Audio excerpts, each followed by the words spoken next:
Hey guys, Hello. it's been a while. Hello. Hey, Gary.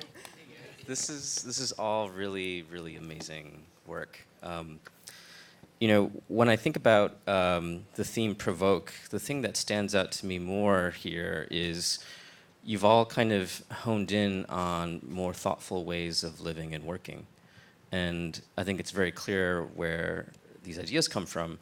I'd like to talk a little bit about process.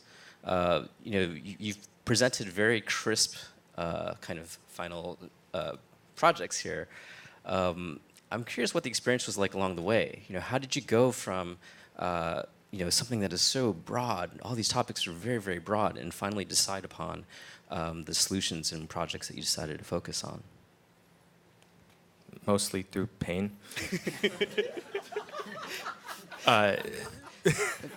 Any particular painkillers you'd recommend? They're not legal in this country. No, it was painful, but so my background is in industrial design and in product design, and this is a topic I've been interested in for a while. So a lot of the ideas have been swirling in my head before I even started the program. In terms of process, it was a question of getting all of those somewhere and then stripping all of the crap, and there was plenty of that. So, Any examples you'd like to share? there were many prototypes that focused on different aspects of the experience. So focusing more on how do you indicate preference, getting really deep into that, getting overly specific into eyewear, getting into how do we start to abstract design practice so that we can make better connections between form and intent. And it's a downward spiral. It's one that probably has to be gone through, but I think for this venue, it got very deep very quickly. And so editing and backing off was a big challenge. Jennings, what was your journey like? It was very interesting. I come from a small business background. So at first I was very interested in the small business model and sort of how we could encourage small businesses to sort of make bigger impacts. And one of the first things I did was I started making beer because breweries actually, there's an interesting stat that I tell everyone that said small breweries in this country only make 5% of the beer, but they employ 50% of the industry. They're incredible contributions to their community. And so there was a lot of push to get in, to look at beer as a subject that could be designed around. There's a lot of people doing some really great things. But what I found was that really shipping was where it was at. And the small breweries, the most difficult thing for them was distribution and shipping itself. When I started to look at that, I realized that there was a much larger, more wicked problem. And that's actually sort of what drove me into the changing climate and sustainability issues. Well, I thought that statistic that you shared around the amount of carbon in the shipping containers, the ships that carry the shipping containers is so disproportionately out of whack. I'd almost like to see a website that just lists ratios that are completely out of whack from what they should be. Ashley, a year ago we were talking about chickens. I do have chickens that I got for school. So, yeah, I always knew from the beginning that I wanted to work within the realm of climate change and specifically communicating issues around it. From the start, it was kind of one of those things that just seemed like a contentious issue that I felt needed exploring. And the way that I started doing that was through dinner parties. And that kind of led me into climate change through the lens of food. And kind of, I got smaller and smaller and smaller. It was like, the future of food, the future of meat, looking into more advanced science and what's going on there. But I knew that what I really wanted was something tangible and something that I myself could experience in order to design an experience around it. And that's kind of what brought me to insects as the final exploration that I wanted to do. Well, what I really like about what you presented is that there's so much rhetoric about building brand new things or inventing brand new things, and your work, and I think a lot of what your colleagues have talked about as well, is about just recognizing the things that are around us. So it was wonderful. Thank you. Adam. So before I came here, I was in a PhD program, and I did a class called biophysics. It was basically the merging of biology and physics. And the intersection between those was fascinating. So I think that had a big impact on my thesis in that I came to this program looking to find bridges between science and design. And that was the main driver behind my thesis. I originally started out with sleep, because I'm interested in sleep, getting better sleep, not necessarily more.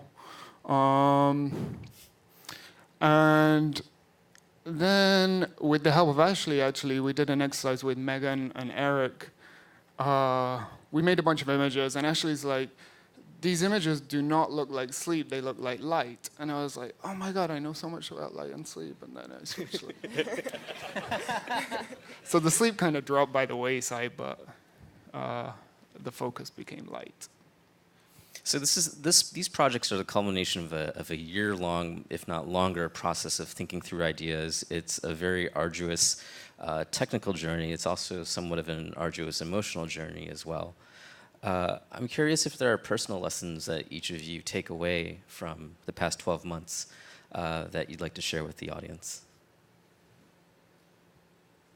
I have one. The biggest struggle for me in this thesis project, which Liz, Megan, to some degree Eric pointed out, was the human factor. Like, so for me, considering, the user or the human or the impact on a particular person, because, the science background, I'm completely objective to the human. So for me, that was a big, that was a big... Just another variable that you need to control for. Yeah, exactly. Mine was definitely stop thinking and start making. I have a tendency to just go down a rabbit hole and research forever. So yeah, definitely. The second I actually started making things, it all of a sudden became real, and I could actually learn from these things and move forward with my process rather than continuously going down. Was the making on the recipe side or on the structural side? Both. Yeah, a little bit of both. Right, because they kind of go together. Yeah. Jennings, any personal lessons for you from the past year? I think one I've been thinking about a lot recently is that sort of old production habits die hard. So it's really good. I think I'm on the opposite sort of side of Ashley, where it's you want to get so far into production, but you have to realize that there's a larger narrative around things. And sometimes it's hard when you've been in a production world for a long time and you've done a lot, that that's what you do. And then you realize 28 hours later that you don't know what you're building, or you have to backtrack and destroy all that code. And, it's just one of those things where I think it's about growing up as a designer. But I think really that's where it is. It's just understanding that production habits don't always lead to the best work. It might look really good under the hood, but trying to get over that is a really big deal, and that was a big struggle for me. It's easy to fall in love with your work, right?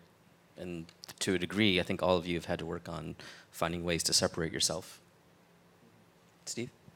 I think a lot of, I can echo a lot of the struggles Jennings had. I can spend days writing code around a little tiny detail and then painfully learn 2 weeks later that detail was probably not the best direction. So, managing that forest and trees perspective, I think, is my biggest personal takeaway from this. I think another way that I interpret all of your projects are that they're ways of communicating your hope for the future and your hope that the world will change in a way that is beneficial. I think anytime you present a thesis for change, it's bound to encounter friction in the application of that. For each of your projects, what do you think the biggest point of friction is in taking kind of the vision that you've established and seeing that realized? The biggest struggle I know I'll have with these is convincing industrial designers who have spent decades making hard static forms that they've perfected in their safe studios, these sort of more software-like extensible systems. And it's a new and non-intuitive, I think, way of thinking about these problems. So that's already been a tough sell with a lot of my friends. Get off my lawn. Jennings, what about you? I think one of the big challenges is defining just offsetting in general. I think that's a very hard pill for people to swallow. But I do think it's something that my activist roots really say I should continue to push forward. And so, I think it's a big challenge, but it's also something that it's a big ask. But as long as you can wrap it up real nice, you can probably get it across. And it's been a challenge for me. Well, most Western culture does not eat bugs, so that's a problem. But I love your cricket leg slide. there are a lot of products coming out now, and various students from schools all over the world that are working on projects promoting entomophagy, and a lot of people are doing it by, starting with like something a little bit easier to handle. So like cookies or chips with like cricket flour. So incorporating it into our diets in like kind of hidden ways. And I think that doing that, we can kind of start building a culture around it and eventually get to a point where, we can look at cricket in the eye and eat it, or not, I don't know. Adam? I think the struggle for my project is what I alluded to at the start of my presentation, in that light is so ubiquitous and it's so easy to get. It's also something that we take for granted. So having people just stop and think and then make a difference about the light that they're exposing themselves to is the hardest challenge, especially when you don't have full control over your lighting situation. That's right. So my final question is really just an optional one for you. You have the ability to address this audience here. Is there anything that the audience can do or you'd like to ask of them in terms of furthering your projects post-thesis? Go eat a bug. Ladies and gentlemen, go eat a bug.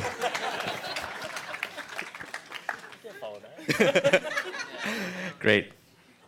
That's a good one to close on. Thank you.